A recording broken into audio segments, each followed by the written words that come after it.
for story time. It's time for story time. It's time for story time. It's time for story time. Good morning, good morning, good morning, good morning. Buenos dias. How are you? That's great. I have a different kind of book today. We've talked about paperback books. We've talked about hardback books. And we've talked about board books. But there's another kind of book. This book is really thick. And inside there's a page that has words and numbers. This says contents. This is the table of contents. This is a paperback book, but it's a chapter book. Each chapter tells a little bit more about the story, and it's great places to pause. So in this book, there are 1 to 13 chapters. So it's almost like 13 books in one, but it's giving you a little bit more details every time about the story. And you'll start at the beginning. There'll be a lot of stuff in the middle to make the story exciting, and then you get to the end, and hopefully you resolve some of the problems, or you have to wait till the next book comes out. You're right. I said this was a paperback book. I can still bend it with the pages inside. It's thicker, but it still bends. It still has a cover. It still has a spine. Is that the spine? It still has a back, you're right. And it has the spine. And this says the author's name, Beverly Cleary, and it says The Mouse and the Motorcycle. There's the title again. Can you read it with me? The Mouse and the word the again, motorcycle. And you can see there is a mouse on a motorcycle. Have you seen one of those in your house on a motorcycle? I hope not. So today we're going to read chapter 1. Just one chapter today. And every day I'm going to read another chapter. This gives us a little preface. This is a preface. It tells us a little bit about the story before we get into it. It says, a motorcycle fit for a mouse. You'll also notice there's no pictures. You get to pick the pictures in your mind, or you can take a piece of paper while I'm reading the story and draw your own pictures to go with it, okay? Close up, the motorcycle looked even better than he expected. It was new and shiny and had a good set of tires. Ralph walked all the way around it, examining the pair of chromium mufflers and the engine and the hand clutch. It even had a little license plate so it would be legal to ride it.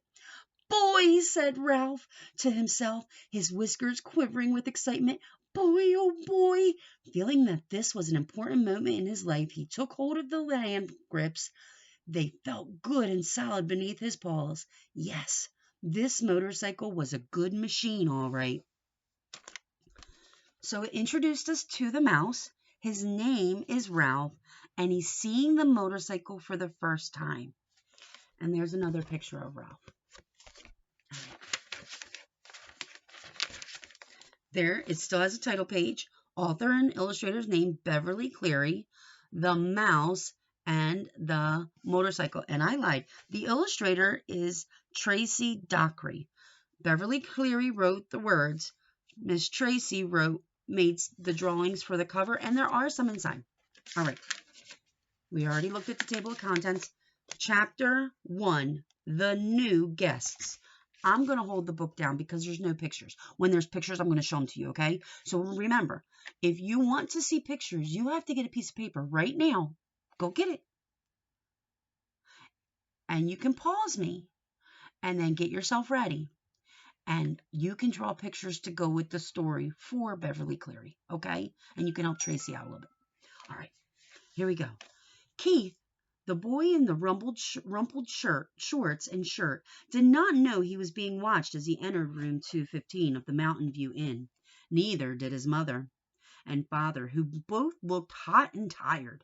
They had come from Ohio and for 5 days had driven across plains and deserts and over mountains to the old hotel in the California foothills, 25 miles from Highway 40. I have a picture. There they are. There's Ralph. There's Keith, and there's his father. The fourth person entering room 215 may have known he was being watched, but he did not care. He was Matt, 60 if he was a day, who was at the moment was the bellboy. Matt also replaced worn-out light bulbs, renewed washers in leaky faucets, carried trays from people who telephoned room service to order food sent to their home rooms, and sometimes prevented children from hitting one another with croquet mallets on the lawn behind the hotel. Now Matt's right shoulder sagged, the weight of one of the bags he was carrying. "Here you are, Mr. Gridley, room 215 and 216, he said, setting the smaller of the bags on a luggage rack at the foot of the double bed before he opened a door into the next room. "I expect you and Mrs. Gridley will want room 216. It is a corner room with twin beds and a private bath." He carried the heavy bag to the next room where he could be heard opening windows. Outside, a chipmunk chattered in a pine tree and Chickadee whistled "Phoebe." The boy's mother looked critically around room 215 and whispered, "I think we should drive back to the main highway. There must be a motel with a vacancy sign someplace. We didn't look long enough." "Not another mile," answered the father. "He is definitely tired," the father. "I'm not driving another mile on a California highway on a holiday weekend. Did you see the way the truck almost forced us off the road?" "Dad, did you see those two fellows on motorcycles?" began the boy, and stopped, realizing he should not interrupt an argument. "But this place is so old," protested the boy's mother, "and we have only 3 weeks for our whole trip. We had planned to spend the 4th of July weekend in San Francisco, and we wanted to show Keith as much of the United States as we could." "San Francisco will have to wait, and this is part of the United States. Besides, this used to be a fashionable hotel," said Mr. Gridley. "People came from miles around." "50 years ago," said Mrs. Gridley, "and they came by horse and buggy." The bellboy returned to room 215. "The dining room opens at 6:30, sir. There is ping-pong in the game room, TV in the lobby, and croquet on the back lawn. I'm sure you will be very comfortable." Matt, who had been a guest, comes and goes for many years, knew there were two kinds: those who thought the hotel was a dreadful old barn of a place, and those who thought it charming and quaint, so quiet and restful. "Of course, we will be comfortable," said Mr. Gridley, dropping some coins into Matt's hand for carrying the bags. "But this big old hotel is positively spooky." Mrs. Gridley made one last protest. "It is probably full of mice." Matt opened the window wide. "Mice?" "Oh, no, ma'am. The management wouldn't stand for mice."